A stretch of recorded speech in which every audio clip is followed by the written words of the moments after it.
This is Majin. Here's my comic book list for October 24th, 2017. We'll start off with Batman Detective Comics 967. First of all, the cover I thought was great. Second of all, this was probably one of the most heartwarming, most issue filled with the feels of everybody reuniting with Tim, with Spoiler, breaking down and, just, like a overflowing of emotions with Tim and Tim going, saying, Spoiler, I love you, and, let's spend our lives together, and, Batman going, Tim, I made errors, and I'm here with you now, and if all that occurred, that would be a great thing, but all of that just doesn't happen at all. It's basically Tim shows up, and first of all, Bruce finds out, and he's in the hospital. He gets saved, of course, and then the next thing you know, the whole Bat Squad is there, and they're like, "Hey, Tim's here, and this is the story about what's about to happen." Even this meeting between Tim and Bruce, it's very flat.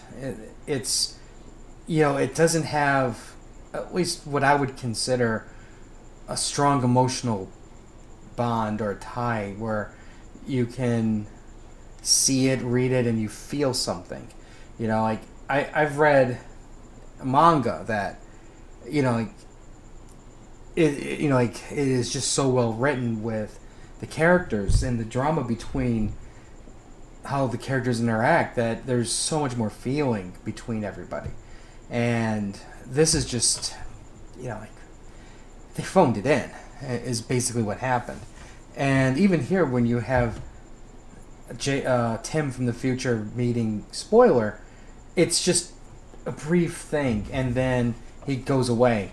It's like, I know people, you can argue that, yes, this is the way it was supposed to be. It's, Tim's just there to just pass on a message, hey, you're right, type thing, and move on. But if you just sit back for a moment and think about the reunion of these two characters, Spoiler thinks Tim's dead. Tim comes back to her at a point in time when life was still good for everybody. Things hadn't gone bad. And even though it's not quite the right Tim, this could have been a strong emotional moment. And it just turns out to be this passing couple panel thing. And again, it's because of, the writers and editors and mostly I blame us consumers, where we don't allow them to tell a complete story. It's very high level. It's very the minimal amount of effort that needs to be done to tell the story within an X amount of pages or X amount of issues, and that's just a shame, because this is one of those issues where it would have meant a lot if they could have dived deeper into the relationship and the reunions of these characters.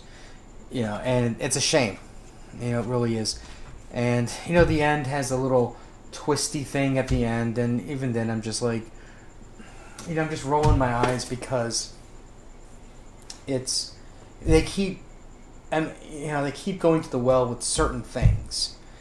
And it's just, I don't know, I guess, to me it just seems like, at some editors meeting, they're all in a room somewhere, and they have a big whiteboard with a list of characters, and they just say, okay, these are the characters we used last time, so they cross them off, and then they look through it, oh, we haven't used this one over here and that one over there, so they use those, type thing.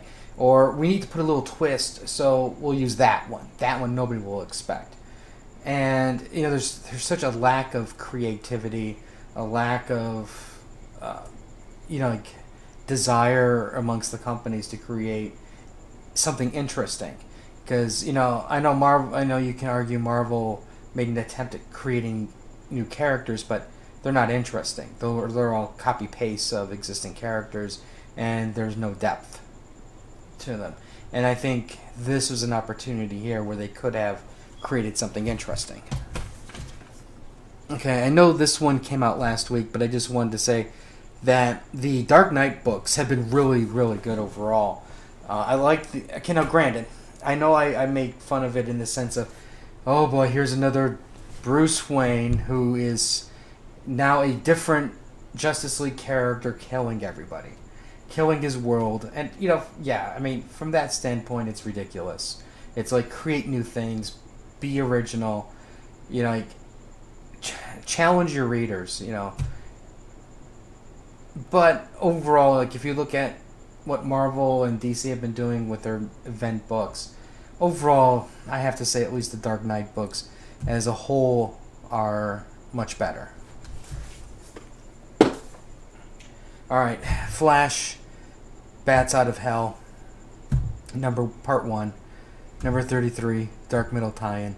This is a classic example of a fight that just it literally happens so quickly that it's ridiculous.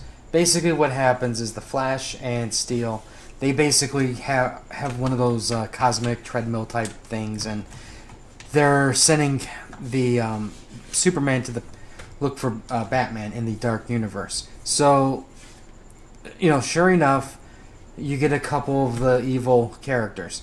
Now, when they come in, it's basically, well, I'm going to attack this guy, and the other guy's like, well, that's fine. I'll get the other guy instead. So, basically what happens is you literally blink, and Steel gets taken out that fast. I mean, he does a little, look at me, I'm strong, and then immediately he's beat. And I'm like going, here's part of the problem. You don't have pages devoted for fighting. You have the fight over before it begins. So the general impression is the villains are super OP. And, you know, granted, Steel's not a very powerful character, but still, he is super... I mean, everybody else is super OP. So, when it comes time for the heroes to fight back and win, it's unbelievable. You know, two, there's no emotional impact to the fight. Like, it happens so fast, you can't really get invested into it. You know, like, where's the struggle between the hero getting knocked down repeatedly, getting back up, fighting, and the villain fighting back harder, and eventually the hero loses. You know, a tug-of-war type battle. You know, that elevates everything. It shows how much more stronger the villain is, how much more heart the hero had, but he just couldn't win at this time. You know, that to me means so much more in a fight than just 2 panels and he's down. And it's literally like a joke. I mean, look at this. It's like wham, bam, and he's tied up and it's over. Like, this is ridiculous. It's really sad is what it is. You know, because this goes back to subpar storytelling, but we as the consumers, this is what we want. This here is the level of storytelling that we want. Something that's done in 4, maybe 6 issues. If it's a bigger event, 8 issues, 12 issues. You know, and in the blink of an eye, things happen. It's just sad and ridiculous. All right, Glitter Bomb. People die. They illustrate how the media sucks. And overall, I mean, it was a decent read. There's going to be some revenge happening, which I can appreciate. I'd like to see some of this action going on. I think we need a little bit more. and I really look forward to the next issue. The art's okay. I mean, it's not great, but it is an Image book, so and by that I mean it's more, I'll just say artistic in the sense that the art styles fluctuate drastically. Some of it bad, but bad in a good way, and some of it good, but you just kind of look at it, doesn't quite fit. So it's okay. I'm very happy with it so far. Exo Manowar, haven't read it, but I'm very pleased with that book overall. I just want to take my time with it. Injustice 2. This here is just setting up the big Injustice 2 issue number 1. It's Superman and Batman having a nice talk and setting up the Suicide Squad, basically. The art's okay. Nothing. I mean, there's some good parts, I guess, but overall, it's alright. Anyways, those are some reviews for you today. We'll have more stuff later. And, like and share. And let me know what you guys picked up, what you guys are looking forward to reading the most. We'll have more stuff later, so until next time.